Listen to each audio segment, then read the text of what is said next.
పాలకూర ఉంటే చాలు పకోడీలు చేసేయడం, పప్పులో వేసేయడం కాదండి. ఒక్కసారి పాలకూరతో ఇలా వెల్లుల్లి కారం అయితే ట్రై చేయండి.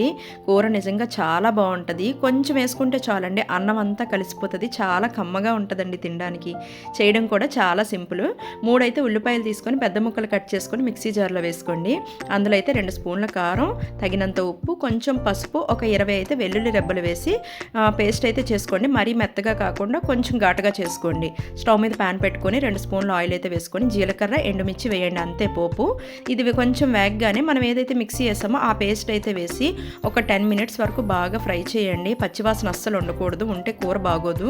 బాగా ఫ్రై చేస్తే చూడండి మీకు కలర్ మరి ఎంత బాగా వస్తుందో. ఇందులో అయితే బాగా కడిగి పెట్టుకున్న పాలకూరను అయితే వేసి హైలో పెట్టుకొని ఫ్రై చేయాలండి. లేకపోతే వాటర్ వచ్చేస్తుంది. నేనైతే చిన్న సైజు కట్లో ఒక 10 అయితే తీసుకున్నానండి.